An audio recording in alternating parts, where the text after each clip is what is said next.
सतयुग में ब्राह्मण लोगों की पूजा होती है।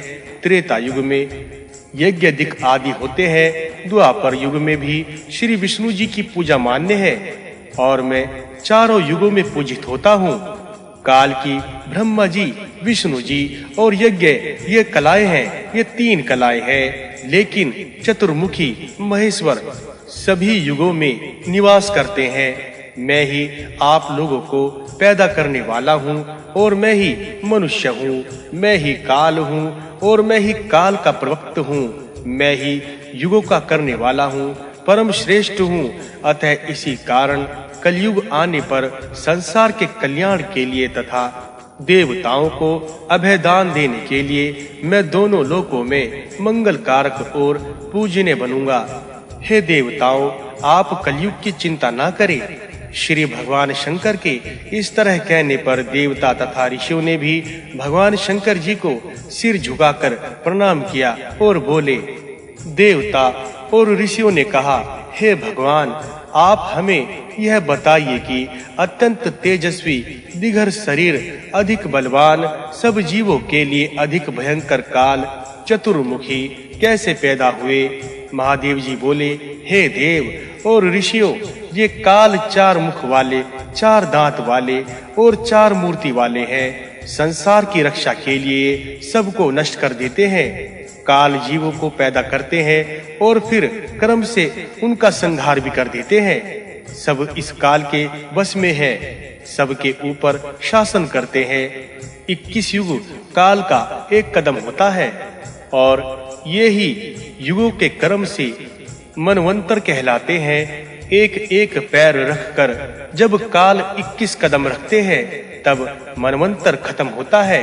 देवता, ऋषि, पितरों ने भगवान शंकर से यह कथा सुनकर प्रसन्न होकर इनको प्रणाम किया। तब भगवान उसी स्थान पर अंतर्ध्यान हो गए। भगवान काल इसी तरह बार-बार देवताओं, ऋषि और पितरों की उत्पत्ति और संहार करते हैं। अतः काल के डर से भयभीत होकर देवता, ऋषि और पितरों को भगवान महादेव की पूजा करनी चाहिए। कलयुग में अधिक वर्ष तक कठिन तपस्या करनी चाहिए। जो तपस्या से ईश्वर शिव जी को प्राप्त करता है वह महान पुण्य का भागी होता है।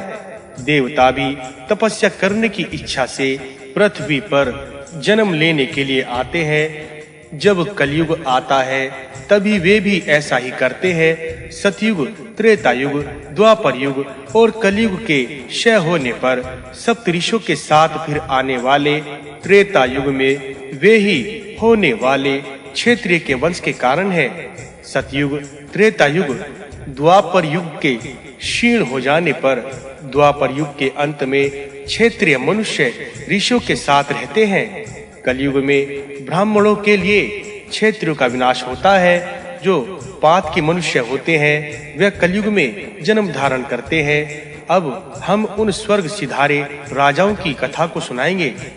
जमदग्नि अग्नि के पुत्र परशुराम जी ने क्षत्रियों को मार डाला है, क्योंकि वे क्षत्रिय राजा पापियों की तथा दुष्ट आत्माओं की संख्या बढ़ा रहे थे।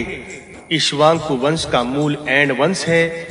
श्रोणी बंध राजा इक्ष्वाकु वंश के राजा तथा और क्षत्रियों ने इस ऐंड वंश में जन्म लिया है। इन राजाओं के 100 कुलों का वर्णन कहा गया है तथा इन्हीं 100 कुलों में भोज कुल के वंश का भी वर्णन है।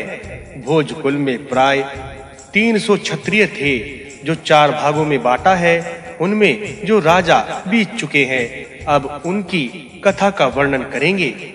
प्रतिविंध्य हे और धातराष्ट्र के 100 कुल अतीत हुए हैं।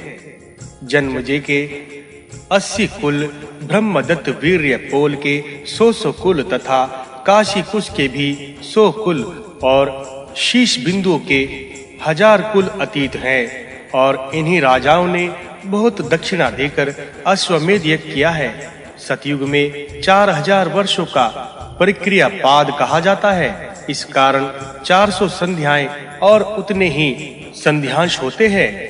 त्रेता युग 3000 वर्ष का होता है। इसमें 300 वर्ष की संध्याएं और 300 वर्ष की संध्याश होते हैं। त्रेता युग 3000 का अनुषंग पाद माना गया है। 2000 वर्ष का द्वापर होता है।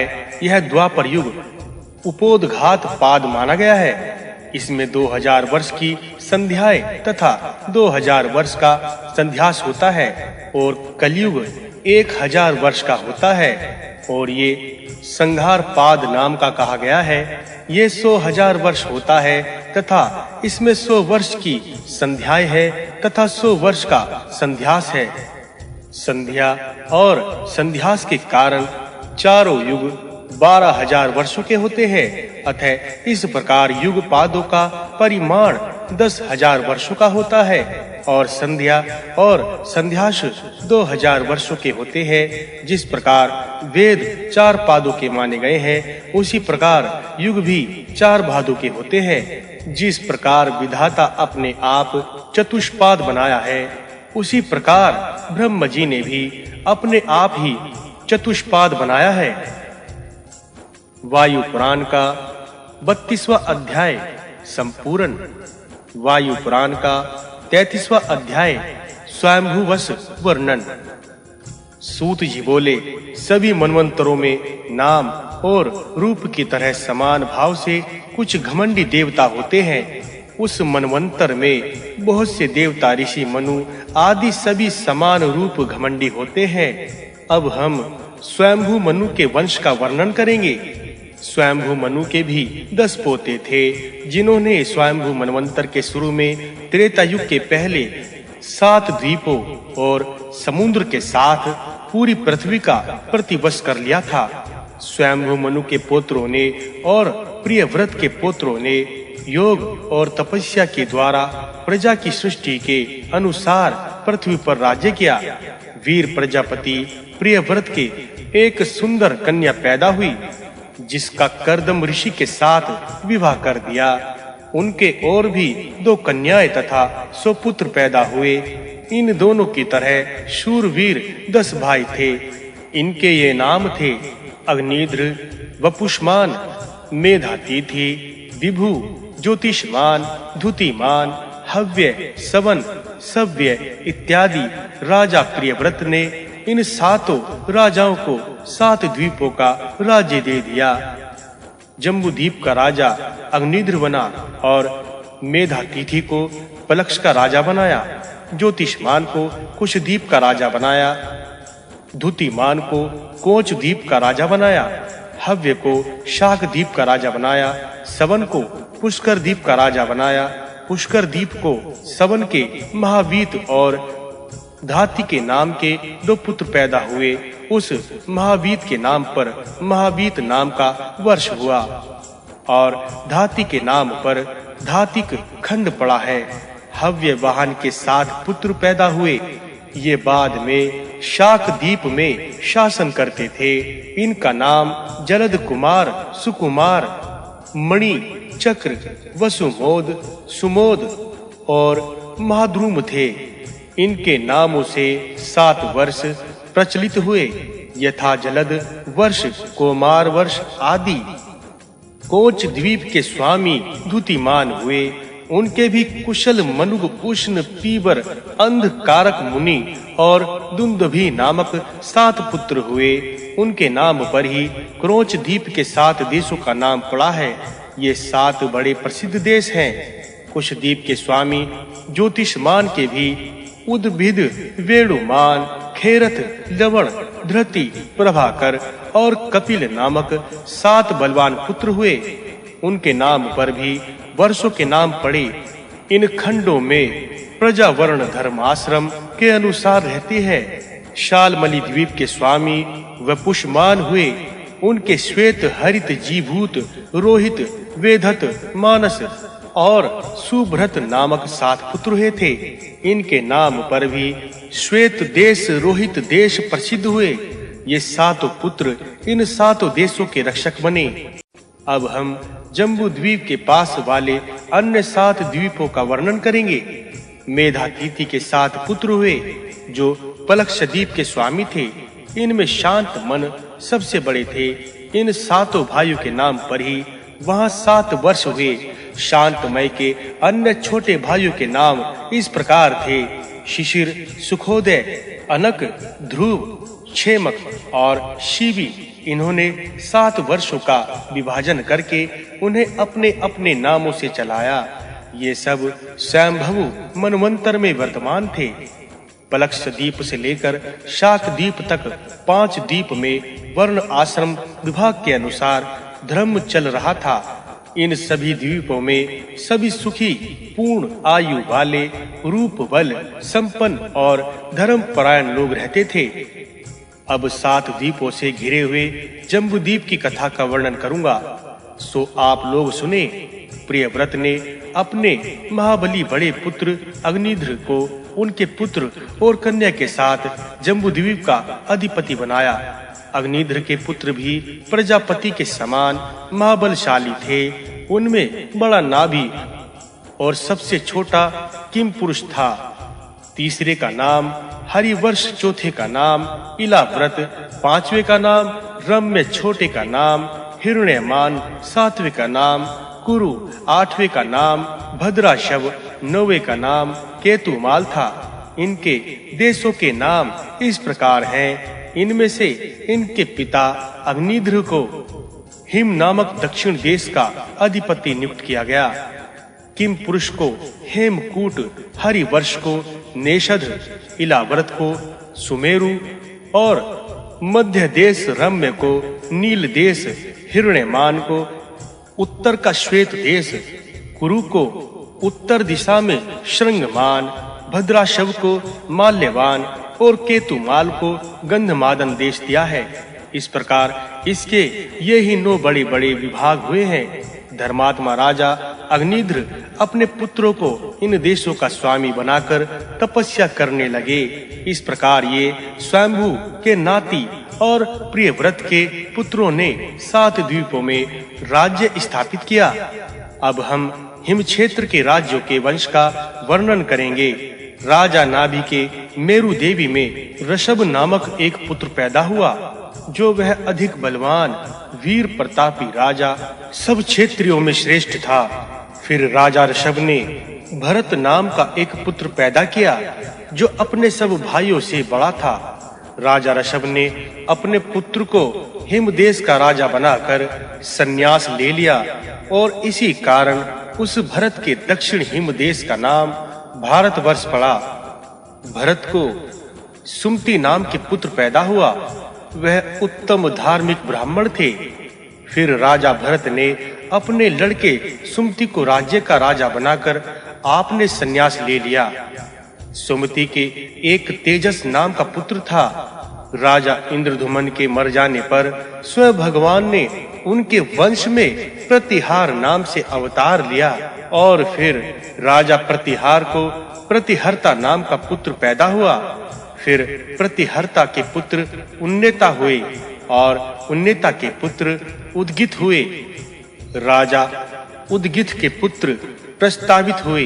प्रस्तावित के पुत्र विभु हुए। राजा विभु के पुत्र पृथु हुए। पृथु के पुत्र नक्त हुए। राजा नक्त के पुत्र गय हुए। गय के पुत्र नर हुए। राजा नर के पुत्र विराट हुए। राजा विराट के पुत्र महावीर्य हुए और महावीर्य को धीमान नाम के पुत्र हुए। धीमान राजा को महान नाम का पुत्र हुआ और राजा महान को भोवान नाम का पुत्र पैदा हुआ। राजा भोवान को त्वष्टा नाम का पुत्र पैदा हुआ और त्वष्टा राजा को आरिज नाम का पुत्र पैदा हुआ। आरिज को राजस का नाम पुत्र पैदा हुआ। रजस राजा को शतजित नाम का पुत्र पैदा हुआ और राजा शतजित के 100 पुत्र पैदा हुए। पूरे संसार में अपना यश फैलाने का उन राजाओं ने पृथ्वी को उन्नत बनाया और फिर भारतवर्ष को बांट दिया और उन्हीं राजाओं के वंशों से यह पृथ्वी चौयुगी पृथ्वी कहलाई। स्वयंभू मनु के वंशों के राजा भी उन्हीं के वंश के थे। ये स्वयंभू मनु के वंश का वर्णन कहा गया है। ऋषि, देव, पितर, गंधर्व, राक्षस, किन्नर, मनुष्यों, पशुओं, पक्षियों से यह पूरा संसार भरा हुआ है। संसार में यह सृष्टि युगों तक ऐसे ही क्रम से चलती रहती है। वायु पुराण का 33वां अध्याय संपूर्ण। वायु पुराण का 34वां अध्याय प्रारंभ। जम्बूद्वीप का वर्णन। ऋषि बोले, हे सूत जी, आपने सब राजाओं की कथा का वर्णन तो सुना दिया, अब आप कृपा करके यह बात बताइए कि पृथ्वी की परिधि और विस्तार क्या है। इस संसार में कितने द्वीप हैं तथा कितने समुद्र हैं, कितने देश हैं, उन देशों में कितनी नदियां हैं और उन नदियों के क्या-क्या नाम हैं। चंद्र और सूर्य की गति क्या है और उनकी परिधि तथा विस्तार क्या है। महाभूतों का क्या प्रमाण है तथा लोकालोक का क्या प्रमाण है, इत्यादि का विस्तार पूर्वक वर्णन सुनाइए। सूत जी बोले, हे ऋषियों, अब हम आपको पृथ्वी की परिधि, विस्तार, लोकालोक का प्रमाण, सूर्य चंद्रमा की गति इत्यादि आपकी सब पूछी हुई बातों का वर्णन सुनाते हैं। आप सब ध्यान पूर्वक सुनिए। सातों द्वीपों के अंतर्गत हजारों उपद्वीपों का अलग-अलग वर्णन करना असंभव है, अतः इसलिए हम यहाँ पर केवल चंद्र, सूर्य और ग्रहों को मिलाकर सातों द्वीपों का ही वर्णन करेंगे। हम 9 देशों वाले जम्बू द्वीप का वर्णन भली प्रकार से करेंगे।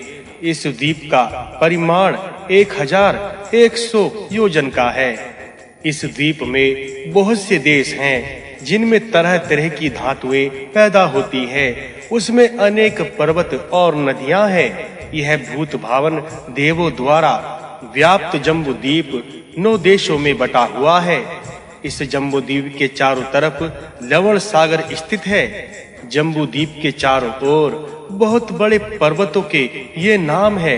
पहला तुषार व्रत, दूसरा हिमवान, तीसरा हेममय, चौथा हेमकूट, पांचवा सोने के समान चमकता हुआ निषद पर्वत और छठा मेरु पर्वत इत्यादि थे। इसके पूर्व का हिस्सा सफेद रंग का है और दक्षिण की तरफ से पीले रंग का है, इसलिए यह वैश्यत्व माना गया है। यह पश्चिम की तरफ से काले रंग का है, इसलिए यह शूद्र माना गया है। उत्तर की तरफ लाल रंग का है, अतः इसलिए क्षेत्रीय माना गया है। तरह-तरह के वर्ण होने के कारण इसको चतुवर्ण कहते हैं। नीलगिरी पर्वत मूंगा से युक्त और हिरण्मय है। इसकी चोटी साफ उज्जवल है।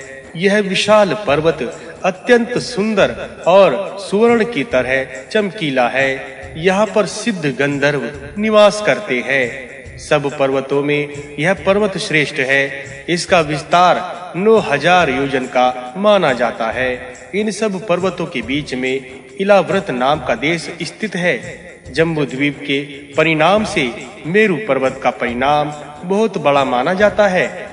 उनके बीच में नील और मध्य नाम के 2 पर्वत स्थित हैं। इस पर्वत का विस्तार 2200 योजन का बताया जाता है। जो दूसरे पर्वत श्वेत, हिमवान, श्रृंगवान इत्यादि छोटे पर्वत हैं। इन पर्वतों का विस्तार 82,092 योजन का है और इन पर्वतों के बीच में जो देश स्थित है उनको 7 भागों में अलग-अलग बांट दिया है। इन देशों में बहुत नदियां तथा चारों तरफ विशाल पर्वत हैं। वहां पर तरह-तरह की जाति के लोग आस-पास रहते हैं। जो हेमवत देश है वह भारतवर्ष के नाम से प्रसिद्ध है। इस देश के आगे हेमकूट देश है और हेमकूट देश के आगे किमपुरुष देश स्थित है। निषद हेमकूट देश हरिवर्ष नाम से प्रसिद्ध है। हरिवर्ष और मेरु पर्वत के आगे इलाव्रत देश स्थित है। इलाव्रत देश से आगे चलकर नीलरम्य नामक देश स्थित है और रम्य देश से आगे श्वेत देश है। श्वेत देश हिरण्मय कहा जाता है। हिरण्मय के आगे श्रृंगवान स्थित है। यह गेरु नाम से प्रसिद्ध है। दक्षिण और दिशाओं में ये 2 देश धनुष आकार है। वहाँ धनुष आकार देशों के मध्य में 4 बड़े-बड़े देश हैं, किंतु इलाव्रत मध्य है। निषद पर्वत के पूर्व भाग में दक्षिण आदि वेदी है और नील पर्वत के परभाग में उत्तर आदि वेदी है। इन दोनों के मध्य अर्थात नील के दक्षिण और निषद के उत्तर में मेरु के बीच में ही इलाव्रत स्थित है। इसका विस्तार 45,000 योजन है। इसके पश्चिम में गंधमादन पर्वत नामक स्थित है। लंबाई और विस्तार में मल्यवान समान है। इन सब में चतुर्वर्ण में मेरु ही सबसे उत्तम कहा गया है। वहाँ सुंदर धातु और जलाशय है। वह चारों ओर से उन्नत और सुंदर है। पूर्व जन्म के पुण्यवान कृत्य आत्मा पुरुष ही वहाँ निवास करते हैं। विनीत महात्मा महायोगी सर्वलोक व्यापक अनंत महेश्वर यहाँ ही पैदा हुए हैं। वे मांस मैदा और अस्थि से रहित हैं तथा ऐश्वर्य और योग से सर्व अंतर्यामी है। वह कमल जो भगवान विष्णु की नाभि से उत्पन्न हुआ है, उसी से यह पृथ्वी भी पद्म रूप में उत्पन्न हुई है। उस पद्म रूप लोक का वर्णन सुनिए हे विप्रो। पाखंडी के समान 4 विख्यात महाद्वीप उसके चारों ओर है तथा बीच में मेरु पर्वत केसर की भांति स्थित है। मेरु के पार्श्व भाग में अनेकों वर्णों का है। पूर्व में सफेद, दक्षिण में पीत, उत्तर में लाल और शिखर में कृष्ण वर्ण है। ऐसा शोभा में स्वयं शुभ्र वर्ण वाला मेरु मध्य में राजा की भांति विराजमान है। यह बाल सूर्य की भांति चमकता है। यह पर्वत अत्यंत दिव्य है। इसका विस्तार 64,000 योजन है। यह दिव्य औषधियों से युक्त स्वर्णमय भवनों से घिरा हुआ है। इसके ऊपर सुंदरी अप्सराओं के गण, सभी देवगण, गंधर्व, उरग, राक्षस आदि देखे जाते हैं। मेरु के चारों ओर 4 देश बसे हैं। उनके नाम है भद्राशव, भरत, पश्चिम केतुमाल और उत्तर केरु। इस पद्म की कर्णिका है पद्म कोश 96,000 योजन की है। चारों ओर के पद्म पत्रों का विस्तार 100,080 योजन है। हे मुनियों, अब कर्णिका का संक्षेप से वर्णन सुनो। अत्रि मुनि उसको शताश्री और भृगु ऋषि सहस्त्र आश्री वाले मानते हैं। सावरणी उसे अष्टाश्री मानते हैं और भागुरी ऋषि चतुरस्त्र मानते हैं। वर्षाणी समुद्रकार और गालव शरावाकार गार में ऋषि उसको उधर वेणी के आकार मानते हैं और कोष्ठुकी परिमंडलाकार उस पर्वत राज के जिस भाग में जो ऋषि निवास करते हैं वे उसको वैसा ही मानते हैं। अच्छी प्रकार तो उसे केवल ब्रह्मा जी ही जानते हैं, जो मणियों और रत्नों से भरा हुआ हो और जो अनेक वर्णों से युक्त सूर्य किसी कांति वाला हो, उसे ही मेरु समझना चाहिए। जिसके शैल खंडों पर विविध भांति के जीव निवास करते हैं। ऋषियों की मनोहारिणी एक मनोवती नाम वाली ब्रह्म सभा है। वही ईशान देव का निवास स्थान है। वही सूर्य के समान तेजस्वी सहसाक्ष रुद्र लोकपति महाराजा महेंद्र का भी आवास स्थान है, जो सिद्धों द्वारा वंदनीय है। यह इंद्रलोक संसार की सर्वश्रेष्ठ संपत्ति से युक्त और देवताओं से सदा सीमित है। यहाँ पूर्व और दक्षिण की ओर चमकता हुआ एक अग्निदेव का भास्वर विमान विद्यमान है, जो स्वर्ण में छतों, बाग एवं क्यारियों से युक्त है। वहाँ ही अग्निदेव की एक तेजोवती सभा है, जहाँ साक्षात अग्निदेव निवास करते हैं। ये देवों के मुख और हजारों शिखा वाले ज्वालामाली है तथा सभी देवों के वंदनीय है। ब्राह्मण लोग उन्हें विशिष्ट अधिदेव कहते हैं। वस्तुतः अग्नि ही सभी तेजों की समिष्टि है, इसमें कोई संदेह नहीं है।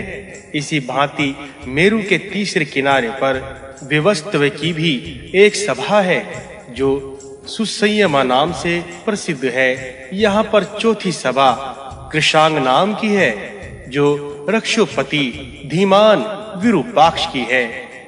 5वें तट पर विवस्त्व की शुभवती नामक सभा की है। वही सती नाम की एक सभा वरुण देव की है। इस सभा की उत्तर दिशा में छठे तट पर वायु देव की गंधवती सभा है। सातवें तट पर चंद्रमा की महोदया नाम की सभा है, जिसमें वैदुर्य मणि की वेदी बनी है। आठवें सतर पर महात्मा ईशान की तप्त स्वर्ण की भांति चमकती हुई यशोवती नाम की सभा है। इंद्र आदि 8 देवों के 8 विमान 8 दिशाओं में स्थित रहते हैं, जिसमें भी हरु परिषद को देवलोक कहा है। विविध यज्ञ नियम और अनेक जन्म के सिंचित पुण्य वाले मनुष्य ही इस देवलोक को प्राप्त करते हैं। यही देवलोक स्वर्गलोक कहा गया है। वायु पुराण का 34वां अध्याय संपूर्ण। वायु पुराण का 35वां अध्याय प्रारंभ। जम्बू द्वीप का वर्णन। सूत जी बोले, हे ऋषियों, मैंने पहले करणी का मूल का वर्णन किया है। अब उसके नीचे के भाग का वर्णन सुनिए। उसके नीचे के भाग का मंडल 48,000 योजन के परिमाण वाला है। वह इस शीलराज को चारों ओर से घेरे हुए है। यह मेरु मूल के नाम से विख्यात है। इनमें हजारों पर्वतों में अनेक महान ऊंचे ऊंचे पर्वत है, जो मर्यादा पर्वत कहलाते हैं। ये पर्वत सीमा विभाजक है। ये पर्वत निकुंज, कंदर, नदी, गुहा और झरनों से शोभित हैं। इनके मध्य भाग वाले तट पर अनेक कोठे बने हुए हैं, जो फूलों से सुशोभित हैं। वहाँ कितने ही कुंज हैं। वहाँ हजारों पक्षी हैं। सिंह, व्याघ्र, शरभ आदि जीव पड़े हुए हैं। वहाँ हाथी, चामर आदि अनेक जीव जंतु भरे हुए हैं। हे द्विज श्रेष्ठ, यह अति ऊंचा मेरु पर्वत है। अब उसके विष्कंपक के विषय में सुनिए। मेरु के चारों दिशाओं में 4 बड़े-बड़े स्तंभ पाद हैं, जो 7 द्वीप वाली पृथ्वी को पकड़े हुए है। इससे पृथ्वी हिलती डुलती नहीं है। ये परिषद पाद 10,000 योजन विस्तार वाले हैं। इनके नीचे देव गंधर्वों की अनेक रत्नमय कंदराएं सुशोभित हैं। मध्य देश में पुष्पों की ढेरी लगी रहती है। वहाँ मैनशील की कंदराएं हैं। स्वर्ण और मणियों से चित्रित गुफाएं हैं। वहाँ सर्वत्र आनंद और उल्लास है। शोभा संपन्न हजारों महल और विमान वहाँ विराजमान है। उसके दक्षिण में गंधमादन पर्वत में मंदर, पश्चिम में विपुल और उत्तर में सुपार्श्व नाम के पर्वत है।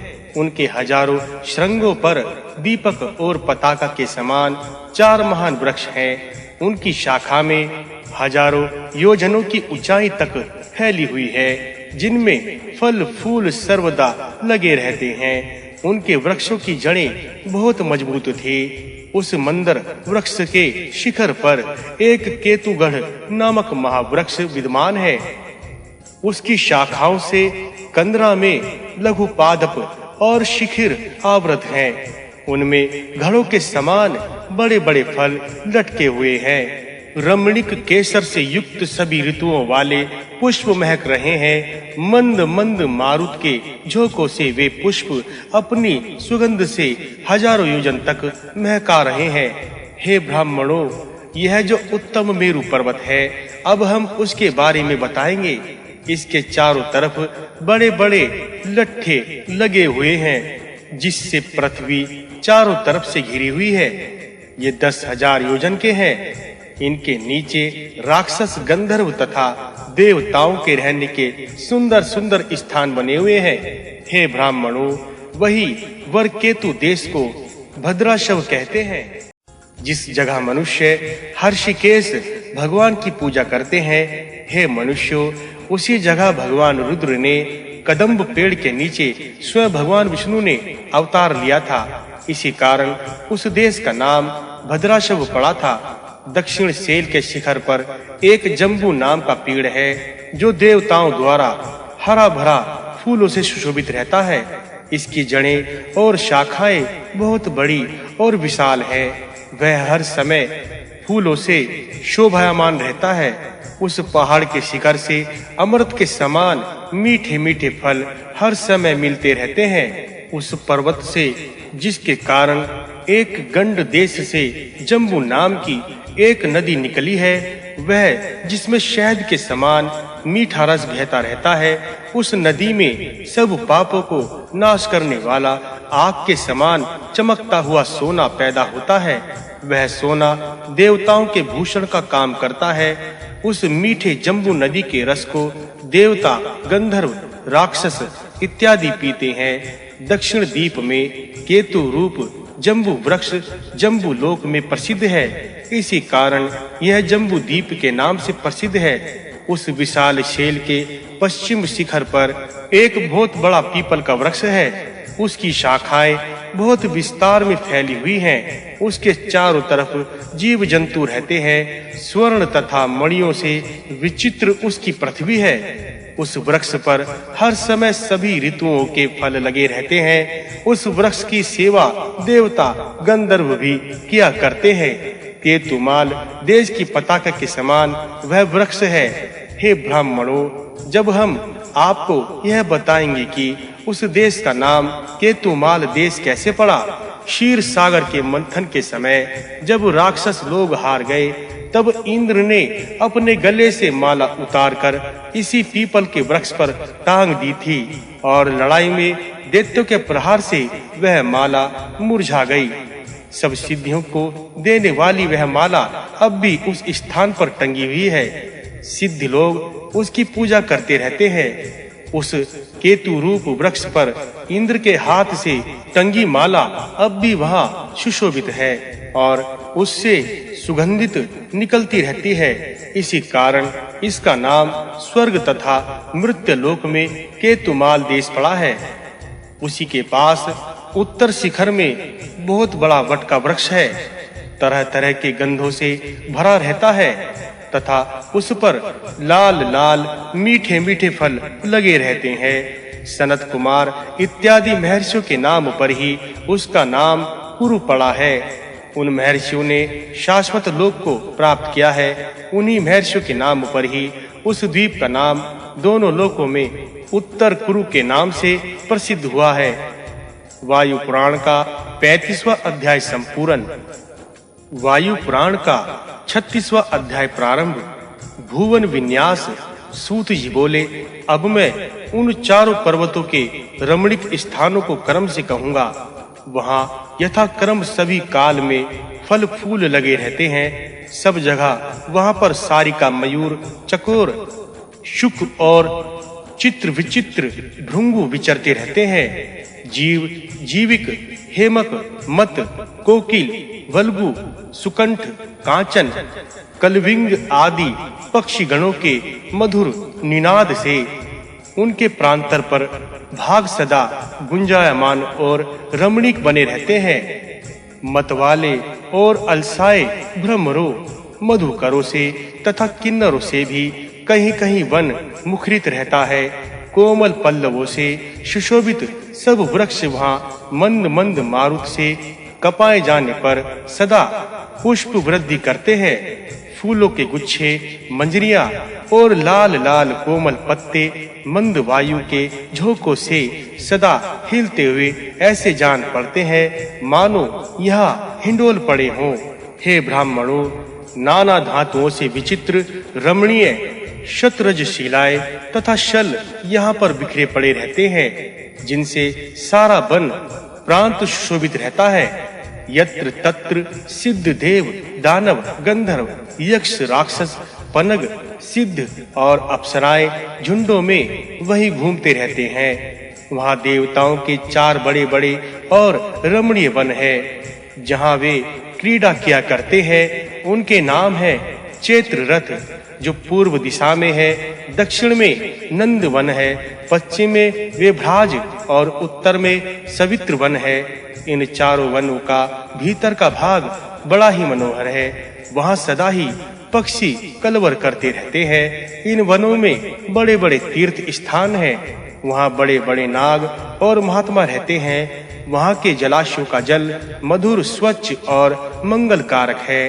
क्योंकि वहां एक जलराशि देवताओं, सिद्धों और राक्षसों द्वारा स्पर्श की जाती है। छाते के समान बड़े-बड़े मनोहर, सुगंधित और पखंड वाले पुंडरिक, उत्पलों आदि से वहां के जलाशय सुशोभित रहते हैं। वहां अरुणोदक दक्षिण में, मानस पश्चिम में, शीतोद्र और उत्तर दिशा में महापद्र नामक 4 सरोवर हैं। अरुणोदक सरोवर के पूर्व के पर्वत का तत्व अब विस्तार से सुनिए। शीतात, कुमुच्च, सुधीर, विंकक, मणिशैल, कृष्णा, महानील, सविंदु, मंदर, रेणुमान, सुमेधा, निषिद्ध और देवाचल तथा और भी बहुत से पर्वत मंदर के पूर्व में विद्यमान है, जो सदा सिद्धों के आवास स्थान है।